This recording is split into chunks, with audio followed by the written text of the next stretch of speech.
빈살만이 이렇게까지 찾아와서 하는 거는 무조건 수주를 받겠다는 것뿐만 아니라 너네들도 투자를 해라 이런 메시지일 수 있다. 사업이라는 게 뭡니까? 비즈니스라는 게 명분 갖고 사업하지는 않잖아요. 자기 세일즈 하러 온 거죠. 성공한 거죠. 네옴시티라는 거 한국 사람들한테 다 머리에 각인시키고 갔으니까. 우리나라 8대 기업 총수들도 이렇게 빈살만 왕세자와 만나서 환담을 가졌거든요. 네. 사실 보면 자기들 항상 여러 포즈가 있고 여러 구도가 있는데 자기들이 좋은 구도로 잡은 것 같아요. 4명이 도열해서 앉아서 우리 한국의 기업 총수들이 혼자 4대1로 상대하는 듯한 상당히 권위주의적인 좀 권력의 위세가 좀 보여지잖아요. 마치 자기 안방 거실을 옮겨 듯한 분위기를 연출한 것 같은데 그만큼 사우디 쪽에서 의전을 중시하는 거예요.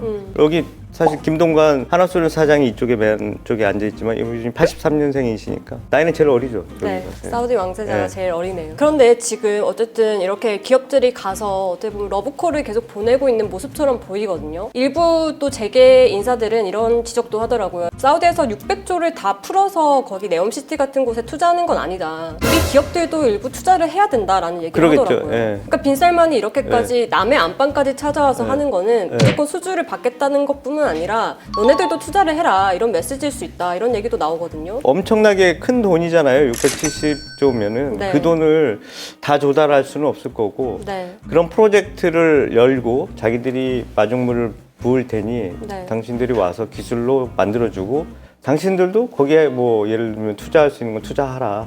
그런 형태의 협력 관계를 갖겠다고 온 거죠. 그래서 어떻게 보면은 아 저렇게까지 해야 돼? 우리가 그렇게 아쉬워? 이렇게 할 수도 있겠죠. 사업이라는 게 뭡니까? 비즈니스라는 게 명분 갖고 사업하지는 않잖아요. 자기 세일즈 하러 온 거죠. 성공한 거죠. 네옴시티라는 거 한국 사람들한테 다 머리에 각인시키고 갔으니까 성공한 거죠. 그렇게 해서 투자가 오고 꿈이 현실이 되면 성공한 걸 거고 그게 안 되면 좀 어려울 수도 있죠. 도시 건설이라는 게 하루아침에 되는 것도 아니고 그 많은 투자와 이런 게 있으려면 그만큼 안정적인 투자 환경이 돼야 되고 기업들도 돈을 벌어야 되겠죠. 다만 저 사람 나이가 37세 아니에요? 85년에? 앞으로도 한 30년 이상 집권할 거 아닙니까? 그렇다라는 것이 이제 사우디가 모든 의사결정이 한 사람에 몰려있고 앞으로 장기간 30년 이상 갈 수 있다. 매번 말씀드리지만 기업에서 가장 싫어하는 건 불확실성이거든요. 그 점에서는 투자해서 사우디가 밀고 가면 할 수 있지 않을까? 라는 기대감이 또 있는 거죠. 또 이런 얘기도 있더라고요. 지금 사우디가 2030년 엑스포 유치 경쟁자잖아요.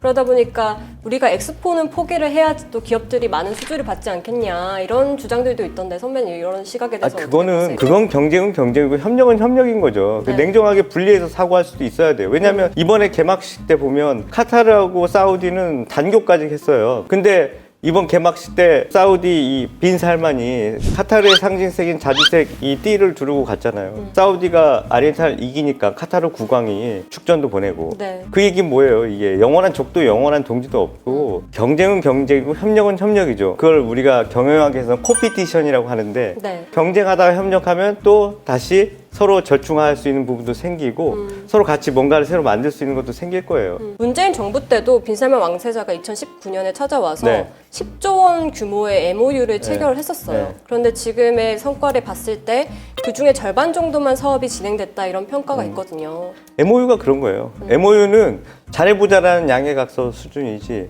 구속력이 없잖아요. 그 이명박 정부 때도 해외에 나가서 자원개발한다고 막 실적 낼 때 MOU 가지고 실적을 많이 냈거든요. 근데 그게 다 된 게 별로 없죠. 마찬가지로 MOU만 갖고는 안 돼요. 이번 대통령실도 아마 그걸 잘 알고 있을 거예요.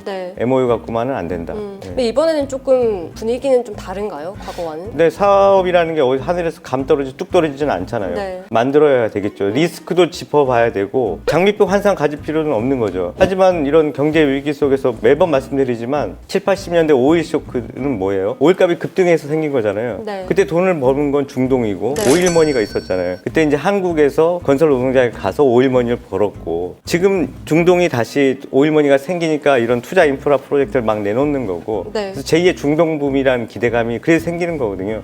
그러면 기대를 이용하는 것이 맞는 것이지 그런 명분하고 그런 것들 때문에 외면할 필요는 없는 거죠. 다만 과거와 같은 건설 인프라만 갖고는 될 건 아니다. 사우디 공주가 9월에 왔을 때 K-팝 팬이라고 사우디 팬이 많다고 했고 문화의 엔터테인먼트 쪽에 사우디 관심도 많거든요. 그러니까 이 영역이 상당히 넓은 거예요. 우린 기술이 있고 경험이 있고 거긴 돈이 있잖아요. 그래서 같이 서로 뭐 협력할 수 있으면 좋은 거고 근데 뭐 서로 잘 안 맞으면 못 하는 거죠. 뭐.